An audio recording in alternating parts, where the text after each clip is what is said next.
From the station working for you, this is Good Morning Indiana, streaming now. It's Friday, October 23rd, and right now on Good Morning Indiana. The relationship needs work. Calls for transparency brought major changes to IMPD. Putting the public back in public safety.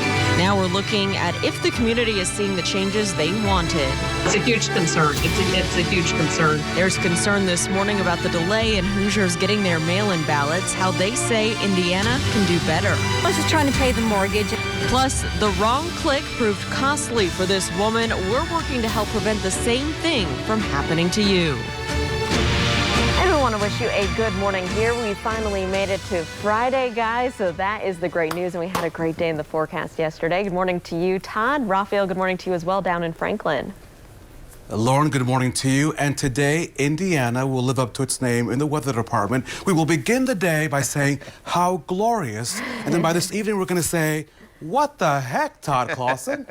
It's the time of the year. You know, in spring, we can have the big temperature divides. We have the fronts going through, and the fall's the same way. And there's a strong cold front that's heading our way. But yeah, drastic changes heading our way. Temperatures are in the mid-60s here this morning. You're thinking, great, we're in the mid-60s here. We're going to be in the 70s, which we will get to, by the way. But then as that cold front comes through, it is going to be a big change by later on this evening with much colder air and very windy conditions. Radar's quiet right now, and you have a bunch of hours here this morning to enjoy dry conditions before we start to develop some showers, and then this cold front will eventually make its way through the area. The timing of the front itself in Indianapolis, I think, is probably right around 4 o'clock. Obviously, in western locations, it will arrive a little bit sooner. So mid-60s here this morning, 70 degrees by the noon hour. There could be a few spotty storms that develop by the noon hour. We'll climb into the mid-70s by about 2 o'clock, and then as we get into the evening hours, as that front sweeps across the state, rounds of thunderstorms,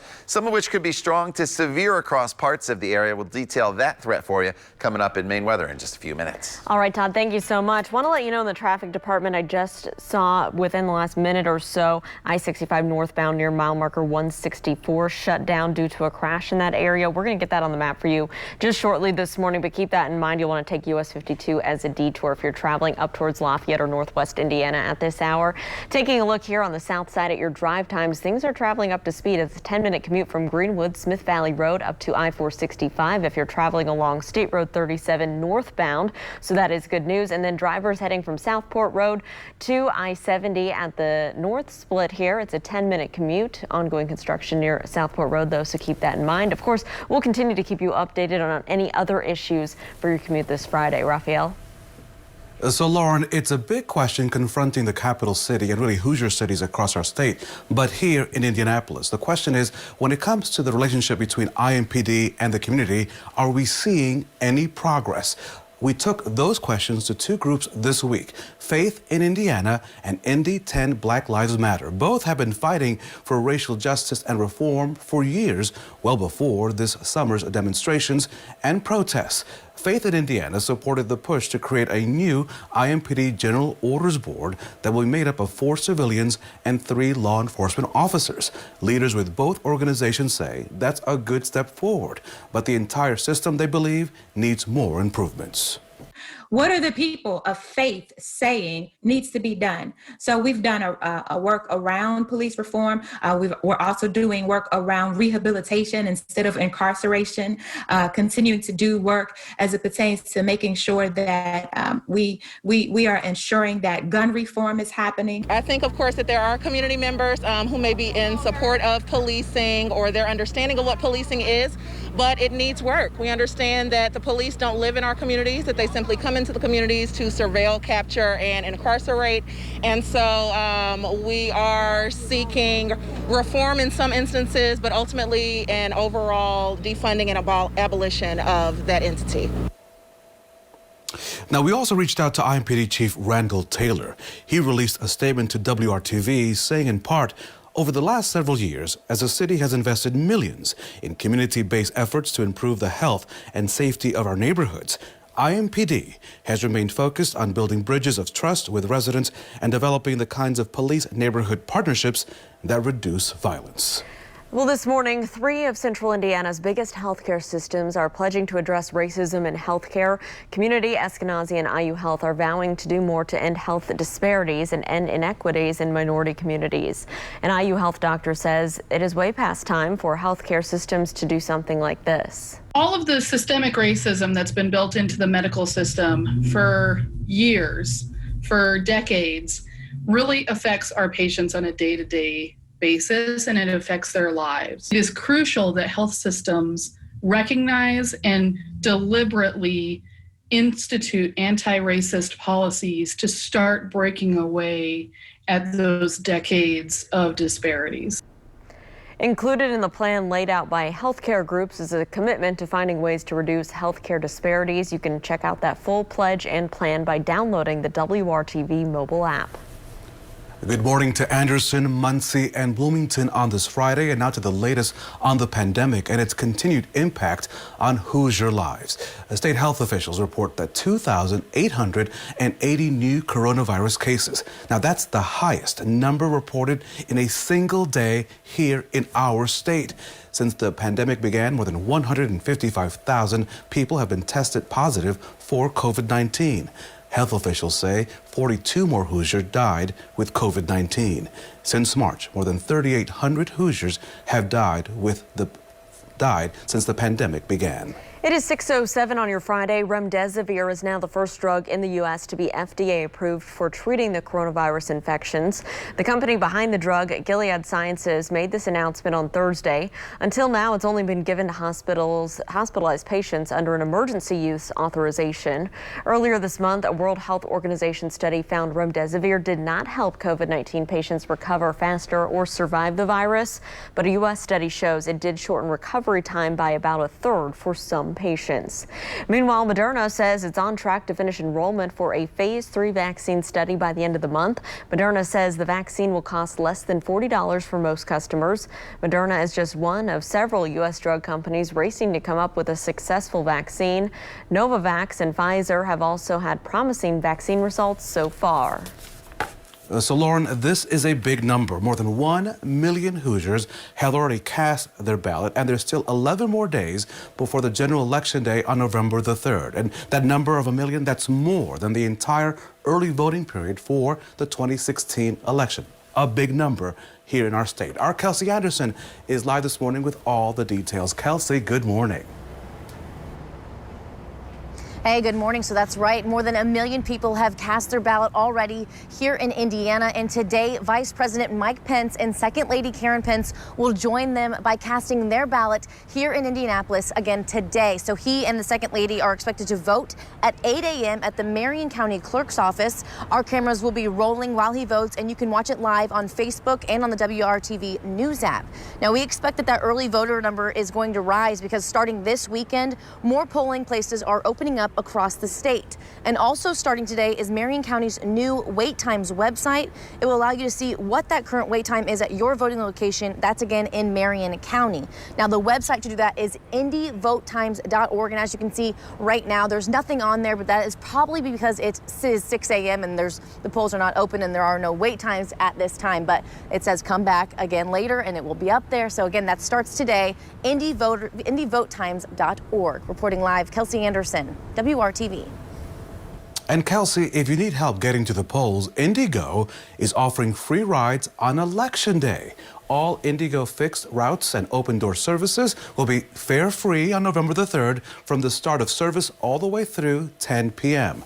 Officials say Indigo is honored and proud to do their part to reduce voting barriers and support the community in exercising their right to vote. Lauren? Well, Raphael, a nonprofit aiming to protect voter rights by mail, is concerned that some voters are not receiving their ballots. Indiana Vote by Mail is a nonpartisan group that says voting by mail makes voting available to even more citizens. President Barbara Tully says that other states like Colorado and California use software that makes signature verification easier. She says Indiana can do better to improve mail-in voting. It's a huge concern. It's a huge concern. I mean, Indiana has a long way to go in terms of automating these processes. We don't have high-speed sorters here, so we don't have the infrastructure necessary. And Indiana really needs to look hard at ourselves and say, how do we get that infrastructure necessary to put in place so that we can run elections more smoothly.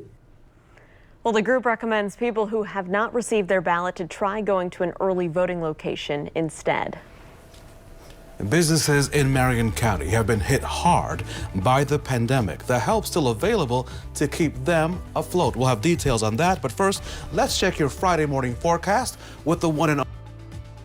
Yeah, Raphael, we are dealing with warm conditions and quiet conditions here this morning across central Indiana.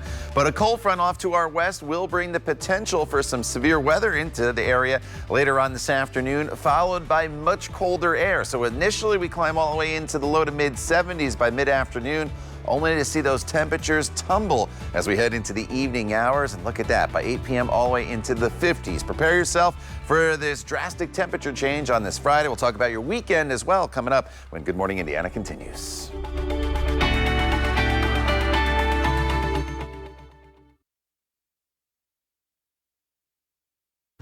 Welcome back. We have a traffic alert for drivers this morning heading up to the northwestern parts of our state, even Lafayette. We do have an overturned semi-trailer here closing northbound I-65 here at State Road 28. You'll need to get off at least by State Road 28. You can take US 52 that runs right along the interstate there northbound towards Lafayette. This reopens at State Road 38 in the Dayton area, so that's where you can get back on the interstate. But plan ahead because this is a large chunk of the interstate that is shut down to our northwest this morning.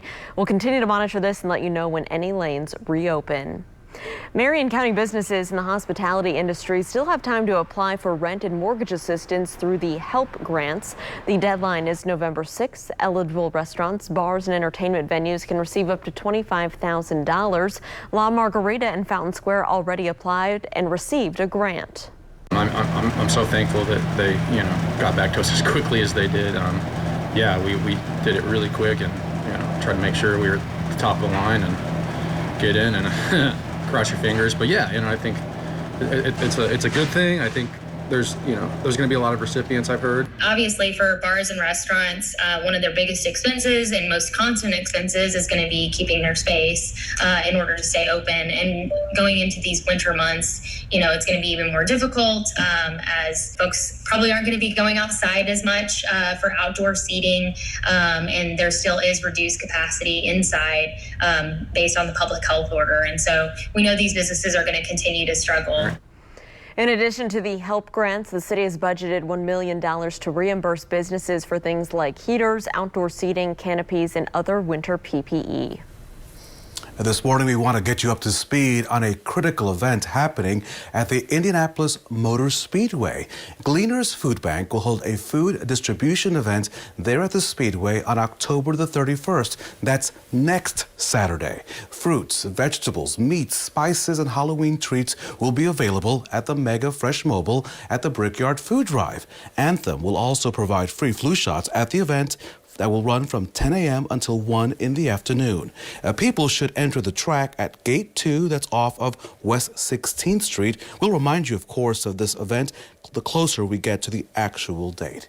As we are now heading into the weekend. In fact, we're cruising into the weekend, Todd Clausen, with maybe the AC on this morning, but the heater on by this evening. Yeah, you're definitely going to need all of that, I think, throughout the day today, because today's just one of those days, which we often see in the fall season. It's nothing that's abnormal that we're going to go from very mild temperatures here this morning to much colder weather this afternoon with the passage of a cold front. So anything you want to do outdoors, for the most part this morning, you are in good shape. There could be a few spot showers that develop by the noon hour. The severe threat, though, is this afternoon, and then this evening. It is going to be a big difference. Can't emphasize that enough with colder and windy conditions as that cold front will make its way through the area. But look at these temperatures here a little after 6 o'clock this morning. 61 in Greenfield, 65 in Indy, 68 is the current temperature in Lafayette. We'll see these temperatures quickly climb up into the 70s once the sun comes up. So it turns into a very mild day with high temperatures probably right around 75 degrees. So we're in great great shape as far as that goes, with clear skies right now. But the cold front is off to our west, and it's this cold front that is going to make its way through the area later on this afternoon. That's going to bring us the big temperature change, but also it's going to give us the threat of some strong to severe storms. And most of the state is under a marginal risk for severe weather. Places like Peru over into the Hartford City area, Marion, you are under the slight risk for severe weather. So a little elevated threat there in northeastern portions of the state. Again, there could be a spot shower that develops with the instability out ahead of the cold front that comes through, but it should be pretty hit or miss. Most of us really don't have much of a rain concern until we get to about 2 o'clock in the afternoon. That's when the front's making its way into western portions of the state. By 4 or 5 o'clock, it's kind of slicing the state in half from northeast to southwest. And there are some little intense cells here, and it's those individual intense cells that have the best potential to maybe prompt a severe thunderstorm warning and maybe perhaps a tornado warning in far northern locations where there's little better dynamics for that threat. But nonetheless, the front, whether we see any severe weather or not, will have some gusty winds with it and then drop the temperatures. And a few showers do linger into the evening hours. But as far as high school football games go, I do think the severe threat will be over by time a lot of those take place. Lightning, wind, and hail, the main threats as these storms move through. Can't completely rule out the chance, though, of an isolated tornado. But look at these temperatures. By this evening, if you're heading to high school football, you have dinner plans on this Friday. It is not going to be the most pleasant. I don't want to sugarcoat it for you. Temperatures will be in the 50s. The winds will be gusting 10 to 20 miles per hour, and there will still be some lingering showers later on this evening. So kind of prepare ahead. It's very, very different from what you're walking out the door to this morning. The weekend, for the most part, is dry. Spot shower or two late in the day on Sunday. Temperatures will be much colder, though, as we will be in the 50s. And then temperatures stay in the 50s throughout much of next week, with Monday being the wettest day, as we'll have numerous showers off and on throughout almost the entire day. Lauren? All right, Todd, thank you. Here is a picture right now from state police in the Lafayette area who are working this overturned semi-crash here. Again, this is shutting down the northbound lanes of I-65. No word yet on any injuries here, but this will change up your commute if you're heading towards Lafayette or maybe parts of northwest Indiana. So take a look at our traffic now map as we plan out your commute. You see here you're traveling northbound along I-65. You get to State Road 28 as you're trying to head up to Lafayette this morning. You'll need to get off the interstate at least by State Road 28, head westbound over to US 52. That runs right alongside the interstate. You can reconnect with I-65 northbound at State Road 38 this morning. That's up in the Dayton area. And we'll continue to keep you updated when all of this is back open. Raphael? You can definitely count on Lauren Casey to help you on your traffic commute this morning. Lauren, thank you. A little girl steals her mom's phone on TikTok. Coming up, how this little girl has now sparked a movement.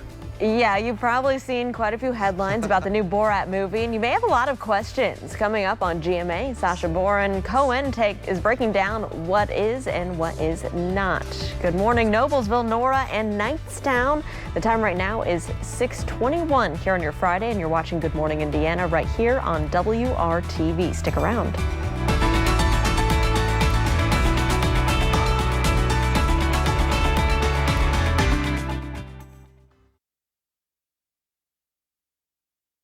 Welcome back to Good Morning Indiana. Let's take a live look from our tower camera right now over to the west. You can see the Indianapolis Zoo there and the White River. It is a beautiful start to our Friday.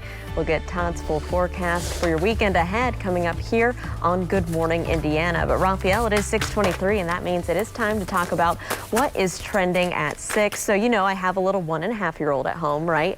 And I could see Archie doing this, Lauren. Oh, I don't mean to interrupt you, but I could see Archie just taking your phone and saying, I'm going to be a megastar this Friday. He does like to steal the phone, mainly because when he clicks the button, he sees his picture and he thinks that that's funny. So maybe that's what this kid was doing. So this mom just wanted to show off her moves on TikTok, but her kids stole the show. The little phone thief went on to steal hearts, racking up millions of views. There she is. One commenter posted, "The baby saved them. They were offbeat." The newest viral star even inspired the plea, "More babies stealing phones, please." I love that. I love that as well. And listen, Lauren, you are known to be an amazing dancer, so maybe you should show us maybe I should TikTok get a dance move TikTok. that we could do. I'm just saying, Todd and I could be your backup people. We could be your pips. I don't know. You let us know. Okay. We'll talk about it. Listen, on this Friday, let's head down to Brown County to check out the fall foliage. Gary Sumner took this picture while visiting this scenic part of our state. Check out the landscape. Check out that view. It is simply glorious. And of course, over the next few days, while the leaves are still on the trees, we will share, of course, with you these beautiful photos of the seasonal change in central Indiana. And Todd, by the way, my understanding is that Gary is one of your big Facebook top fans, so we want to thank him for sharing this picture. Yeah, and it was Gary's birthday yesterday as well, he told me. Happy birthday. On Facebook. So yeah, happy birthday, Gary. Thanks for always sending me great pictures there on Facebook. It's much appreciated. All right, temperatures outside right now are sitting in the 60s. It's nice and mild. A great start to our Friday with dry conditions, and most of the morning will be dry. However, it will be drastically different as the day goes on. So if you're leaving the house this morning and you're not coming back until, say, after 4 or 5 o'clock of this evening, even though you don't really need the coat right now, you want to take the coat and just kind of tuck it away, because look at those temperatures by the evening hours. As soon as the cold front goes through, which in the metro area is probably right around 4 o'clock, the temperatures will drop off very, very quickly. The temperatures will cool off even a little bit quicker, obviously west of Indianapolis. So just be prepared for that temperature change. You also have to prepare for the potential for some strong to severe storms. So you may want to have the raincoat handy. Obviously, if there's lightning, you do not want to go outside. But again, the timing will be between 2 and 6 o'clock from west to east across the state for this cold front to come through with the potential of those stronger storms. We'll detail it for you hour by hour using TrueCast coming up in just a few minutes. Lauren. Todd, thank you. So we know most of us pay our bills online these days, especially during the pandemic, where we want to limit those trips to the post office. So our own John Matarese is working for you to show us how a tiny error can become really costly so you don't waste your money. Do you use your bank's online bill pay system? It's safe during this pandemic and convenient. But as one woman learned, it's very easy to make a mistake.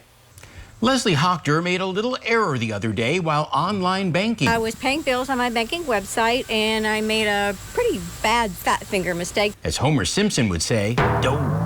Like most of us with online banking, Leslie's bank website lists all the companies she pays every month, from her cell phone to her satellite dish to her electric. It works perfectly until you accidentally pay the wrong one. No, I was just trying to pay the mortgage and I hit the wrong vendor on the banking website. I've talked to several people since then. They say, oh, I've done that. Leslie accidentally switched her $1,000 plus mortgage payment with her $150 electric bill. Panicked, she called the utility and explained the error. At which time they would send it to their accounting department, who could take 6 to 8 weeks to send the check back to me. And I need to allow for an additional week for the postal service to deliver it. More than 2 months to get the mortgage money she desperately needed. I don't see why it should take that long to get the money back. But web forums are filled with similar complaints of long delays for refunds, so don't let this happen to you. Slow down and double check your online bill paying. Use a laptop, not your phone. And if you make a mistake, call the bank immediately and ask them to reverse the charge. Kind of embarrassing, but it's easy to do. So paying through your bank's app or website is safe as long as you slow down so you don't waste your money. I'm John Matarese. Good morning, Indiana. Well, for more cost-saving tips and ideas, you can just visit the money section of our website, WRTV.com. From the station working for you, this is Good Morning Indiana, streaming now. Now on Good Morning Indiana, on your Friday morning, this is your 6:30 news feed. A man is dead after a shooting at a gas station on the northwest side of Indianapolis. This happened around 7 Thursday night at a Marathon station on North High School Road and 38th Street. Police have not released any additional details at this hour. Police are asking for your help to find a thief who stole from an INDOT garage. They released these pictures of the suspected getaway truck, which is believed to have a stolen license plate on it. This theft happened last Friday at the INDOT garage on Short Ridge Road. Police say that a man entered that facility by climbing a fence. The thief returned on Sunday and stole more items. You should call state police if you have any information. U.S. Attorney General Bill Barr says that Operation Legend is leading to the arrest of dangerous criminals in central Indiana. Barr was part of a law enforcement roundtable in Indianapolis on Thursday. Operation Legend is a coordinated initiative across law enforcement agencies. It's currently in Indy and 8 other U.S. cities and is meant to address a recent surge in violent crime. Welcome to Good Morning Indiana on this Friday. And Lauren, get that scarf out, get all the things that keep you nice and warm because fall temperatures are about to fall on this Friday. I don't think I'm happy about that. Yeah. I don't know what to make of that. Yeah, it was really weird, Raphael. Yesterday I went for a walk and I was sweating a little bit, something we haven't felt in a while here. Wait a minute, wait. You don't sweat, you glisten. Oh, yes, that's true. That is very true. Todd, but we know it's going to cool back down, so you might need to bundle up for the walk. Yeah, you know, there's going to be a big change here throughout the day today. We're going from nice mild temperatures this morning and even into the early afternoon hours to very late fall, winter-like temperatures, I would say, as we get into the evening hours. And it's all a result of the passage of a cold front that is going to swing through very, very quickly here later on this afternoon. But look at this as you get going. Indianapolis, Lafayette, Bloomington, all in the mid to upper 60s with a mainly clear sky. And you can see just a few clouds building up to the north. And you will notice the clouds start to build a little bit this morning. And it's not out of the question an isolated shower could develop before the noon hour, but it's really not until this cold front that stretches now from northern Michigan back into Kansas that makes its way through the area. Let me go over to TrueCast for you. Here's the timestamp, 4 o'clock in the afternoon. I paused it there because that's when the cold front's moving really through the heart of central Indiana from northeast down to southwest, and then it will continue to progress off towards the east. By 6:30, it's making its way into the Muncie, Richmond, Shelbyville area, Greensburg, and Seymour, and then it'll race off towards the east. You'll have to prepare yourself for the potential of some strong to severe storms as the front comes through, and then prepare yourself for the temperatures to drop off, going from 73 by 3 p.m. to 65 by 5 p.m. Once we get past sunset, temperatures easily down into the 50s. We'll talk more about that coming up in just a few minutes. All right, Todd, we are still monitoring this overturned semi here. This happened in the northbound lanes of I-65 as you're heading towards Lafayette. And here's a picture from state police on the scene. As you can see, they are going to be working to upright the semi-trailer that is on its side there. So we know the northbound lanes of I-65 are closed. So let's take a look at our map at exactly where this is. You're traveling here northbound along the interstate at State Road 28. You'll need to get off the interstate, take that westbound over to US 52, use US 52 northbound to reroute, and you can reconnect with northbound I-65 near the Dayton area at State Road 38. We'll continue to keep a close eye on this. No word yet of any injuries. Raphael?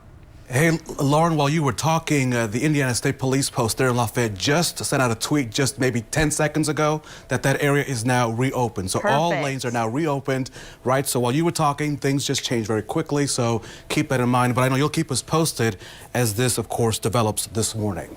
Now, as we continue to watch our Democracy 2020 coverage, a massive number of Hoosiers have already voted. And of course, that's about 1 million, more than 1 million so far in our state. And that's just Indiana alone. So let's put this all in perspective. The U.S. Postal Service says it has transported over 100 million ballots nationwide since September. That includes the ballots sent to voters and the ballots being returned to election offices across the country.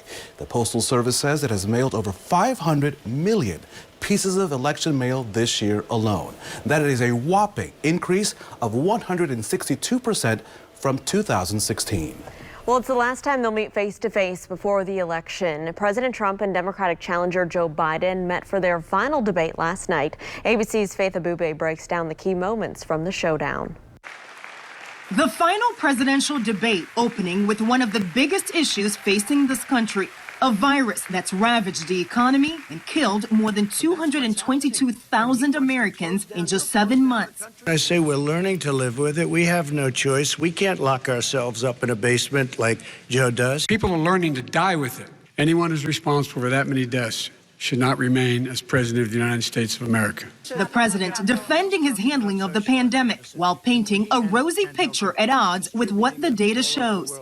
It will go away, and as I say, we're rounding the turn, we're rounding the corner. We're about to go into a dark winter, and he has no clear plan.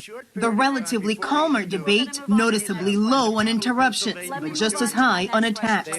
We have to provide health insurance for people at an affordable rate, and that's what I do. He was now there as vice president for 8 years. He didn't do anything. He didn't do it. He wants socialized medicine. President Biden, he's a very confused guy. He thinks he's running against somebody else. This is the guy who's tried to cut Medicare. On the economy, Trump insisting he's better for the job. If he gets in, you will have a depression the likes of which you've never seen. Your 401ks will go to hell.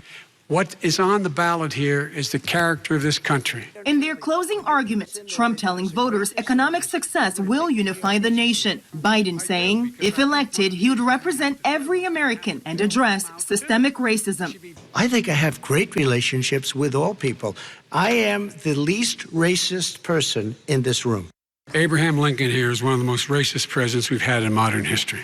He pours fuel on every single racist fire. And both candidates are back on the campaign trail today. Joe Biden will be stumping in Delaware while Trump heads to Florida. Faith Abube, ABC News, Washington.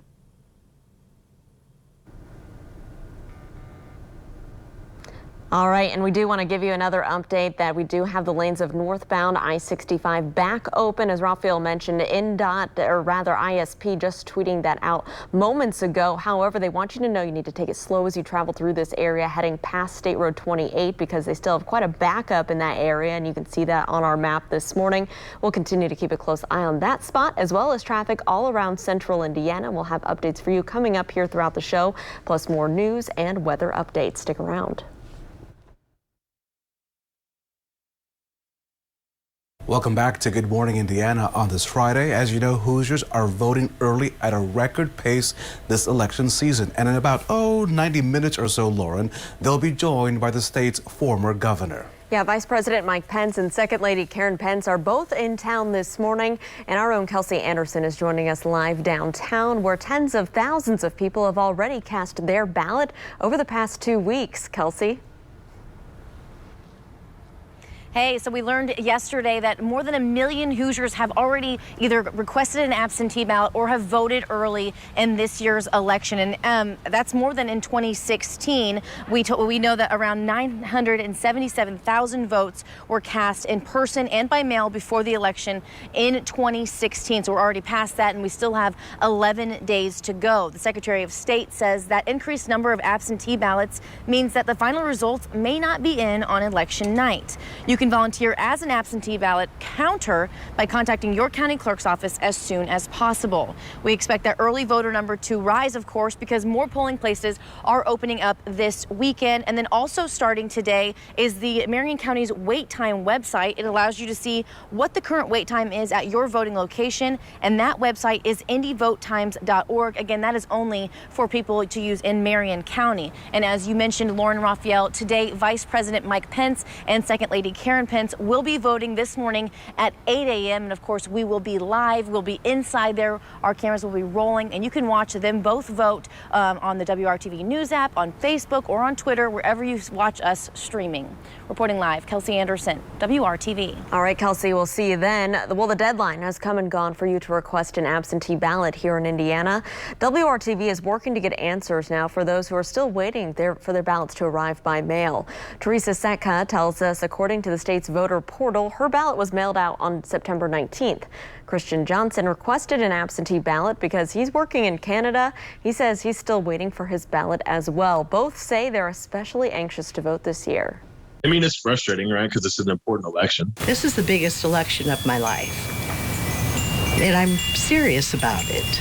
And I hope other people are too and do their best. Well, the Marion County Clerk's office tells us a batch of ballots mailed out around September 19th have not arrived yet, or they're just now getting to voters. Setka decided not to wait, and she voted early in person. But that's not an option for everyone.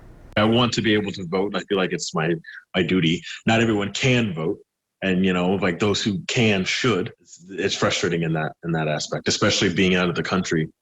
It's not like I can just, I couldn't vote absentee, so I'm just going to go vote in person. So if you requested an absentee ballot but you've not received it yet, you can file an ABS 5 form to request a new one from your county clerk's office. Lauren, if you need help getting to the polls, Indigo is offering free rides on Election Day. All Indigo fixed routes and open door services will be fare free on November the 3rd. That's from the start of their service until 10 that evening. Officials say that Indigo is honored and proud to do their part to reduce voting barriers and support the community in exercising their right to vote. Well, they needed a safe space during school hours. Coming up here on Good Morning Indiana, we're going to take a look at some of the resources available to make sure that students who are learning away from the classroom are doing their best this school year. Todd? And Lauren, several weather headlines for the day today. One will be the threat of showers and storms. The other is drastically falling temperatures later on this afternoon. Within the last 15 minutes, this shower and downpours popped up in Rockville. As we go throughout the morning and into the afternoon, shower chances will increase, and then this front makes its way into the area with the potential of severe weather. We'll lay it all out for you in your WRTV Storm Team forecast when Good Morning Indiana continues in just a few minutes.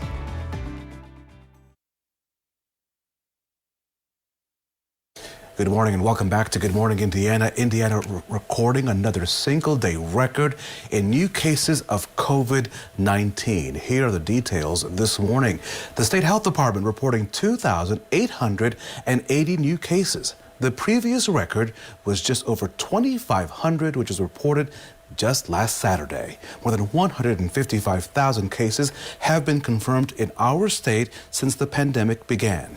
42 additional deaths were also reported on Thursday, and that pushes Indiana past 3,800 deaths since this pandemic began. Indiana's Catholic bishops, they're extending a dispensation from the obligation to attend Mass on Sunday. And that order runs until further notice. The bishops, they cite the rise in COVID-19 cases across the state. Many parishes, as you know, have been live streaming Mass during this pandemic. Lauren? At 6:46, as COVID-19 continues to make the school year a challenge, parents are getting creative to make sure their kids are still learning, even if they can't be in the classroom. Our own Cameron Riddle shows us the resources available for families as the school year evolves. My kids go to school every other day in person, and on the alternate days, they were at home, kind of goofing off. Between the challenge of doing her own job and monitoring her kids' virtual schoolwork, Tiffany Tabb is taking advantage of extra help through community learning sites powered by the Mind Trust, which offers e-learning support, a safe place, and meals to all students in grades K through 12. Tabb says she gets why her daughters can only be in school part-time, but says keeping them at home 3 days a week is not ideal. That's not what I want for them, and that's not really what's best for them. That's not ideal. They really need to be somewhere where there's some structure and where there's appropriate supervision.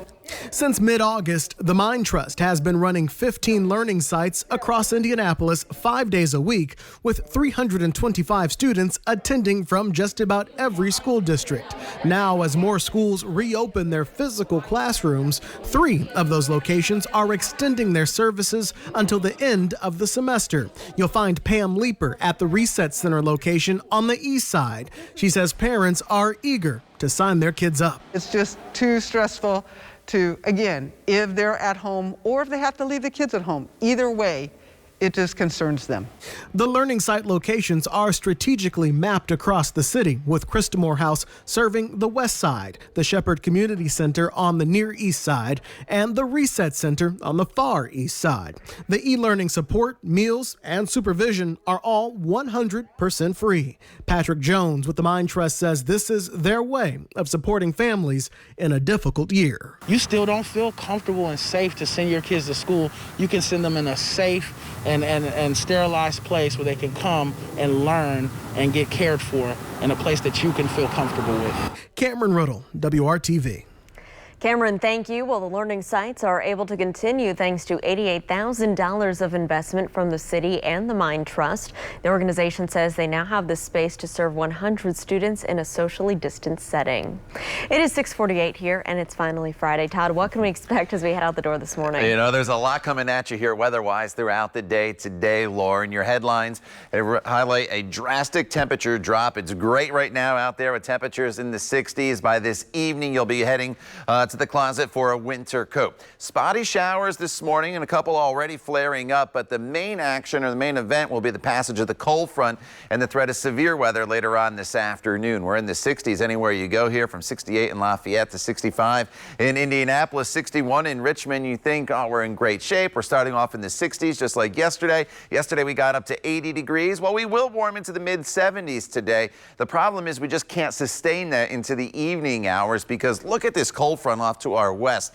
68 right now in Chicago, but only 37 in Des Moines. And this cold air will come rushing in as soon as the front passes through your neighborhood later on this afternoon. It's not going to be a gradual temperature decline. It's going to be a drastic drop in temperatures very, very quickly. Now we're in this warm air mass. There's some humidity out there as well. And as this front approaches, it's not going to take a whole lot to start to flare up some of these isolated showers and downpours. And these have all flared up in just the last 15 minutes or so. South of Rockville, one just to the southeast of Greencastle, and then another one south of Crawfordsville. So throughout the morning hours, don't be shocked if you get a quick passing downpour, but everything's going to be pretty spotty in nature. And then once we get into the afternoon hours and this front comes through, that's going to be more of a line of storms that'll sweep across the state. As we go hour by hour on TrueCast, here's the timestamp, 1 o'clock in the afternoon. Just some spotty showers and a downpour here or there, and it's the same in the morning hours. But then here comes the front, and it's going to stretch across the state from northeast to southwest at about 4 or 5 o'clock. So I'm targeting around 4 o'clock, give or take 30 minutes or so in the metro area. And then as it moves off towards the east, you will see the severe threat will come to an end by about 7 o'clock, but some showers will linger into the evening hours as the wind kicks up as well. Northeast Indiana, slight risk of severe weather. That's the best potential for maybe an isolated tornado. The rest of us, as this front comes through, the main threat will be wind and the potential for hail. But look at the temperature, 74 at 2 p.m., 71 at 4 p.m., 59 by 6 p.m. and then showers at 8 p.m. It's not going to be very pleasant this evening if you're going to be out and about, to be completely honest with you. As those temperatures fall, the wind kicks up, and then we'll have those showers from time to time. Now for your weekend, it's going to be much cooler. Saturday starts off mostly cloudy, but then we get into the sunshine. The winds will relax and temperatures will top off in the mid 50s across the area. Still sunny on Sunday morning, then the clouds increase. Some showers late Sunday, but Monday is the wettest day of the week with numerous showers moving through. And then next week, temperatures, Lauren, remain well below normal, only in the mid 50s. All right, Tom, thanks so much. Let's take a look at traffic as you're heading out on the roads this Friday. I want to take you back up here to northwest of Indianapolis. We're looking at northbound I-65 lanes where we had that earlier overturned semi closing the interstate at State Road 28. You can see that that is back open, but traffic is still moving slow. So state police want you to use caution as you head up through that area towards Lafayette this morning. Everything is moving back up to speed as you get to Dayton. We'll continue to monitor any other issues for your commute and keep you updated. Raphael? So things are getting better there, and this, of course, is Good News Friday here on WRTV. And they're not done fighting for their country. We'll show you how two Hoosier veterans are hitting the road to fight for the mental health of their brothers and sisters in uniform. You're watching Good Morning Indiana on this Friday right here on WRTV.